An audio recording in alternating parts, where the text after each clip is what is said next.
And you're welcome here. 99.3. All good. All good. All right. Just let me know when you're ready. Good? Everybody good? Okay, great. Good afternoon. Welcome to our March 19th, 2020 press briefing. Again, I'm here with my fellow commissioners, Vice Chair Ken Lawrence and Commissioner Joe Gale, Dr. Brenda Weiss, the Administrator for our Office of Public Health, and Dr. Alvin Wong, the Regional EMS Director. So I have, unfortunately, a number of cases to tell you about today. Since our press conference yesterday afternoon, we have had 13 new positive cases of COVID-19 in Montgomery County, which brings us to a total of 55. The first is an adult female, 70 years old, who resides in Lower Providence Township. Her symptoms do not require hospitalization, and she is currently at home being monitored. Second is an adult male, 75, who resides in Lower Providence Township, whose symptoms do not require hospitalization and is currently at home being monitored. Third is an adult male, 48, who resides in Worcester Township, whose symptoms do not require hospitalization and is currently at home being monitored. Fourth is an adult female, 34, who resides in Lower Providence Township, whose symptoms do not require hospitalization and is currently at home being monitored. Fifth is an adult male, 61, who resides in Cheltenham Township, whose symptoms do not require hospitalization and is currently at home being monitored. Sixth is an adult female, 30, who resides in Lower Moreland Township, whose symptoms do not require hospitalization and is currently at home being monitored.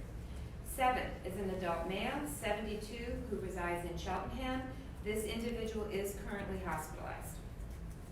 Eighth is an adult female, 25, who resides in Lower Marion Township. Symptoms do not require hospitalization and is currently at home being monitored. Ninth is an adult male, 62, resides in Plymouth Township, whose symptoms do not require hospitalization and is currently at home being monitored. 10 is an adult male, 77, who resides in Worcester, whose symptoms do not require hospitalization and is currently at home being monitored.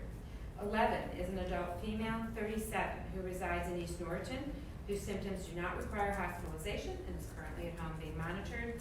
12 is an adult female, 52, who resides in Lower Moreland, whose symptoms do not require hospitalization and is currently at home being monitored.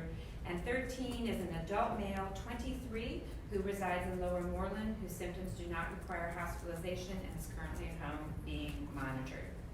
I also want to note that due to the recent order, I believe yesterday, of the Pennsylvania State Supreme Court, there are additional closures in our courthouse, and those closures can be found by going to the courthouse homepage at montcopa.org, and they're all listed there, as is the current list of services that are open at the government side of the street in Norristown.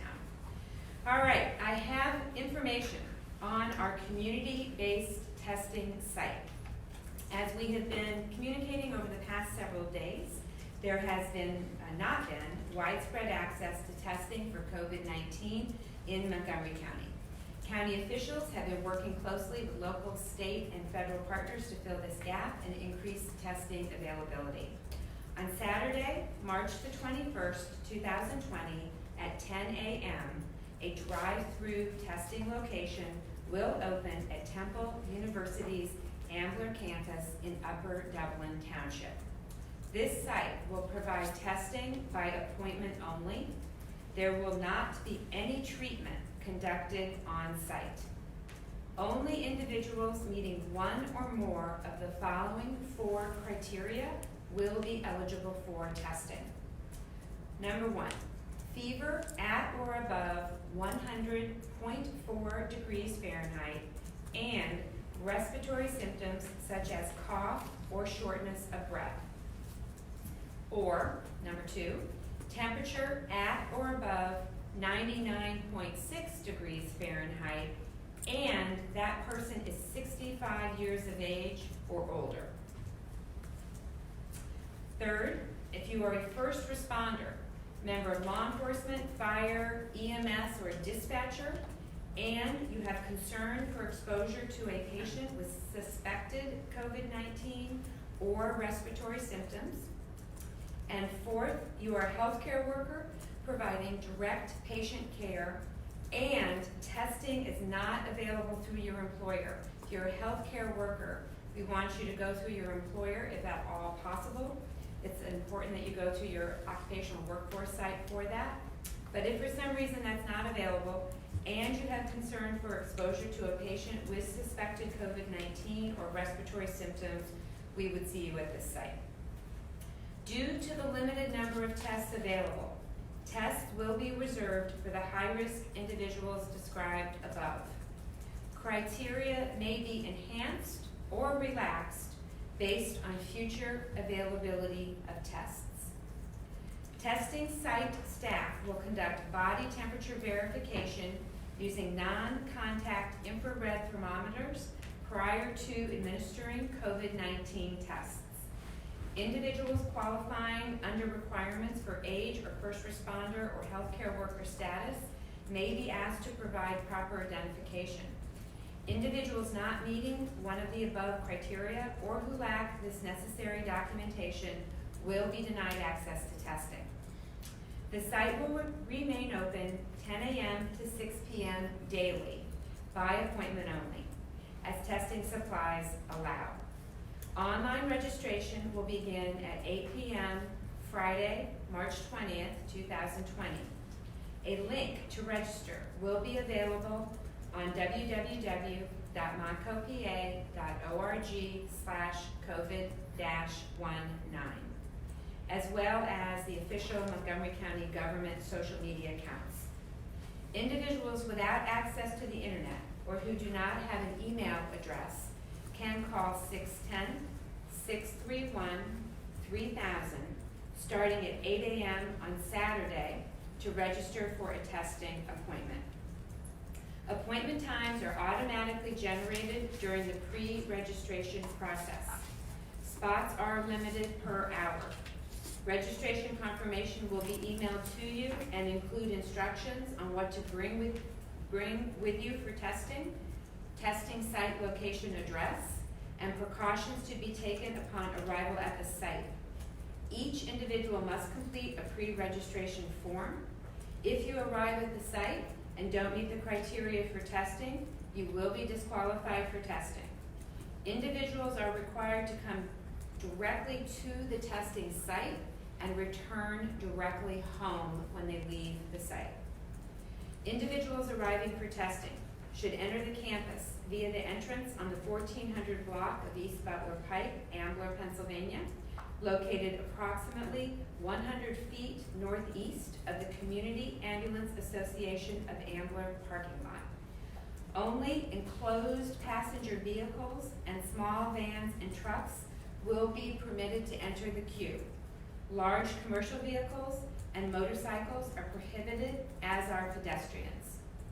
Due to the limited number of tests currently available, generally healthy individuals who have mild symptoms and no underlying medical conditions do not need to be tested at this time. They should stay at home. Call your healthcare provider and self-isolate for a minimum of 7 days after the onset of symptoms and for at least 3 days without a fever on no medications.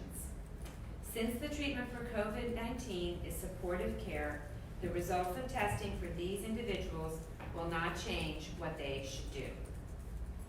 As has been communicated previously, before the general opening of the test site for individuals meeting one of the aforementioned 4 criteria on Saturday, the site will open on Friday for the testing of certain individuals pre-identified by the Montgomery County Office of Public Health. Anyone who has not been notified by the Montgomery County Office of Public Health staff of their need to be tested should not show up at the site on Friday. You will be turned away. We are all very grateful to Upper Dublin Township, Temple University Ambler, the Pennsylvania National Guard, as well as other state and federal partners for their assistance in this coordinated effort to mitigate this public health emergency. And again, I want to reiterate our website, which is also up here. www.montgomery.org/COVID-19. That's where you will be able to go to start to reserve a slot as of 8 p.m. tomorrow, Friday, March 20th, 8 p.m. tomorrow evening. Now, I just want to reiterate one more time the importance of social distancing and the measures that we are taking to mitigate the spread of COVID-19 and why we are asking people to stay at home.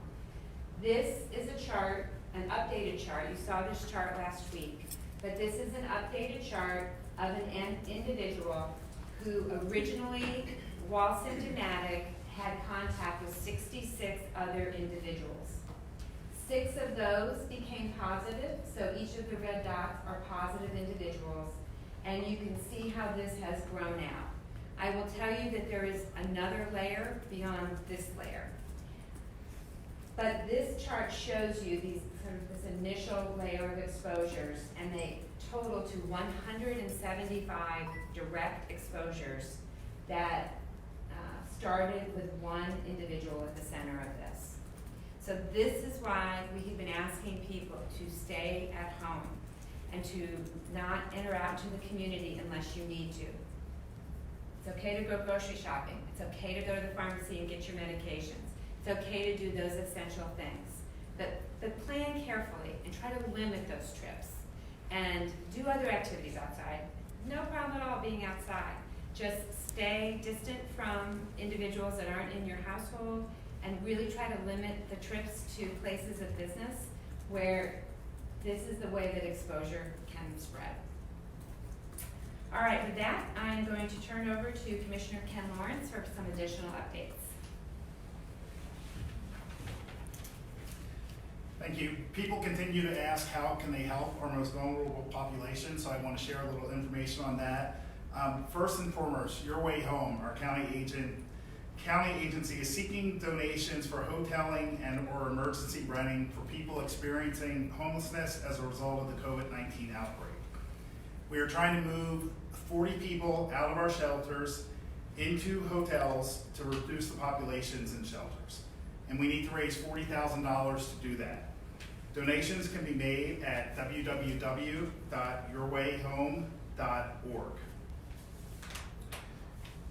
We've also heard from the Red Cross, who is experiencing a blood shortage after roughly 2,700 blood drives have been canceled across the country during the coronavirus outbreak.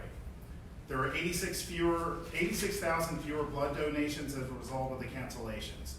And they are asking volunteers to donate blood during the outbreak. And they are taking precautions to stop the spread, but you can visit their website at www.redcrossblood.org or the Red Cross donor app. And all this information will be on our website as well. While there's an immediate need for Your Way Home, I also want to announce that a local fund is being set up to help safety net organizations providing services for our vulnerable populations impacted by COVID-19. And this will supplement a regional fund that was announced today in Philadelphia. And if you are interested in contributing, please visit www.mcfoundation.org, www.mcfoundation.org. And we want to thank all the residents and neighbors who have responded to the volunteer opportunities that we have previously put out. Agencies have thanked us for that. So we continue to encourage you to look after each other and try to help our most vulnerable neighbors. And with that, I'll turn it over to Commissioner Gale. Good afternoon, everyone. I'd like to thank all the stakeholders involved in this effort to help mitigate the spread of coronavirus in Montgomery County. The last 2 weeks have been extremely busy. We've learned a lot, best practices, and I'm proud of all the hardworking individuals that are working hard to protect our community. We live in a day and age in society where celebrities are idolized and professional athletes and musicians. All of them, of course, are very talented. But we've also, during these last couple of weeks, have come to realize who we truly value on a daily basis to protect our society. And that's our first responders, our police officers, our firefighters, our EMS technicians, our physicians in hospitals, our nurses, the men and women that work in supermarkets, our farmers that produce food, factory workers that package and distribute that food, our truck drivers that transport those goods and services and food to our communities. We've really come to the realization as a community and society that they're truly the important individuals that we rely on a daily basis. And I hope when all this is over, and eventually this will all be over, everyone wants that, we will reflect on this and hopefully learn to respect those men and women that work each and every day to provide those services to our community, to protect us, to keep us safe and healthy, the respect that they deserve. And at this point in time, we should come together as a community as well and keep them in our prayers and provide them as county leaders the resources they need, the equipment they need. We're working hard to do so. And just behind the cameras today, there's a room full of county telecommunicators. These are individuals that work 365 days a year, answering 911 emergency calls. Even the county commissioners can't go in and express our gratitude and thank them for what they're doing because we were afraid to contaminate the room. But they're people that work year-round, around the clock. And everyone has been great to work with during this time. And I ask the community to please make sure they have the respect they deserve. And we learn from this and to keep them in their prayers. At this point, we'll open it up to the press for questions.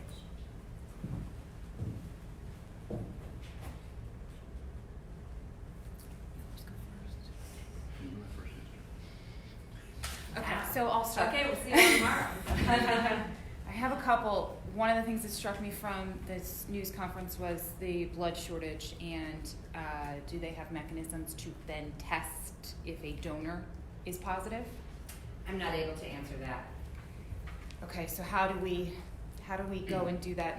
And What I will tell you is that from what I know is having practiced medicine for a number of years, and I was an anesthesiologist, so I administered blood in the operating room routinely. There's a whole battery of tests that every single pint of blood that's donated is put through. I cannot answer whether or not they are specifically testing for the coronavirus. You'd have to ask the Red Cross that. But the blood is widely tested, but I just don't know. I don't have the specifics on that. My only question goes back, and we touched on it yesterday, but still goes back to the not testing people, and does that skew and it's not just here, but I guess across the country, does it skew kind of how we've been talking about this, about potential fatality rates or anything along those lines? Aren't there a lot of downsides to not testing, and is that just the way it is? Well, we are operating in a situation of relatively scarce resources, and the question was, wouldn't it be better to test anybody, to paraphrase. We're operating in a situation of very scarce resources, and we have to allocate those resources on a priority basis. Over time, we're hoping that more resources will become available, and we can test, at some point, individuals who want to be tested.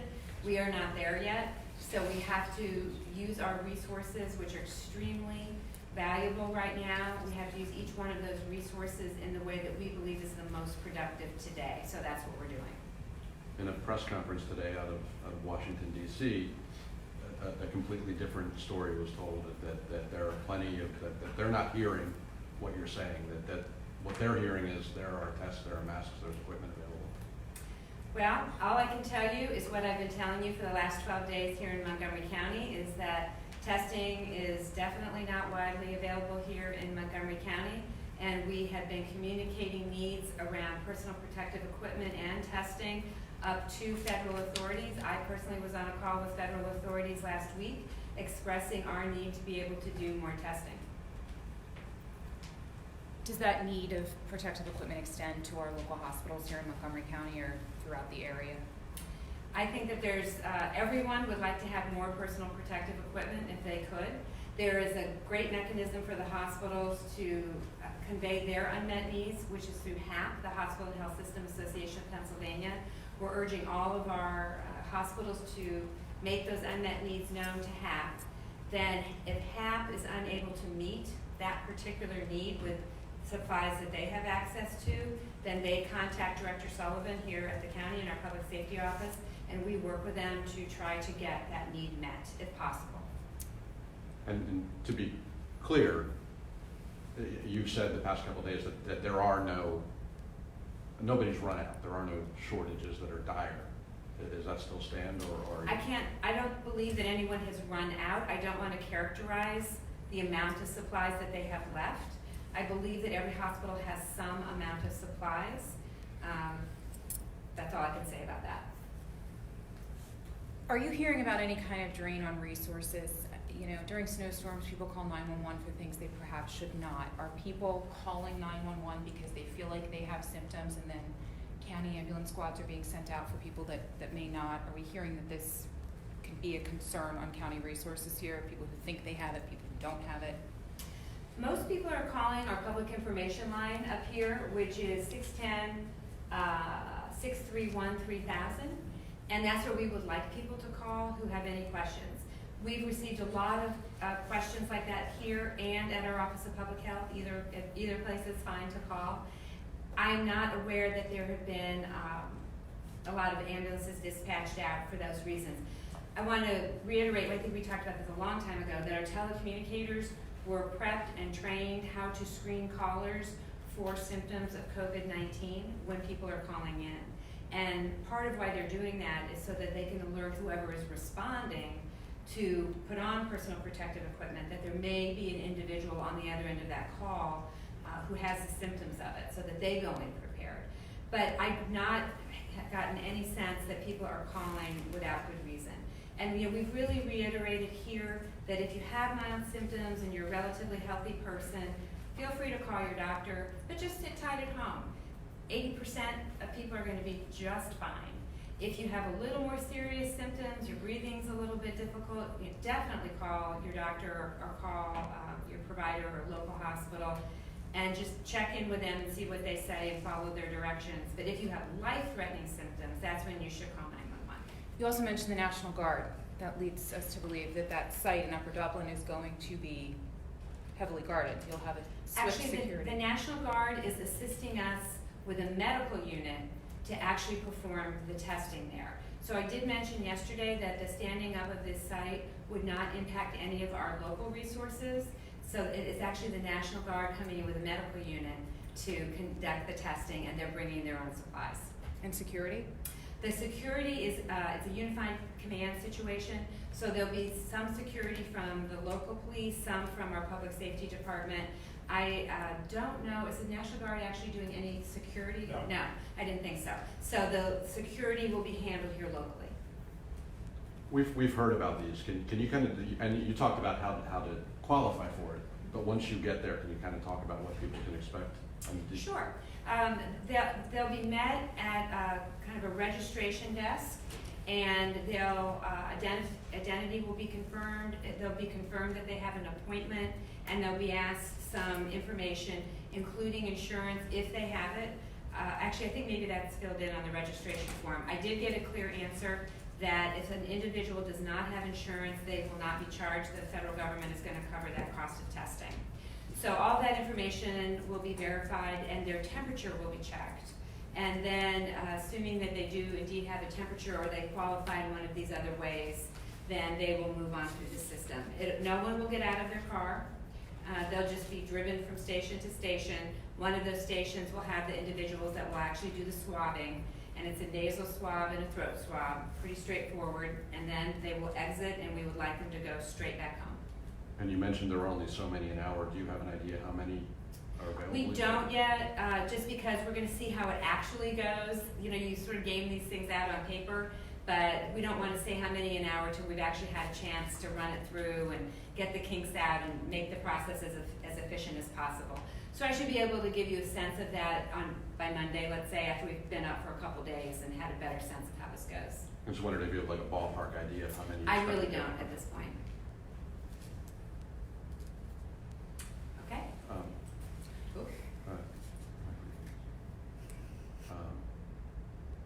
was another question. I want to thank Sarah for being here with us today, and we'll see you tomorrow, probably at 3. All right, thank you.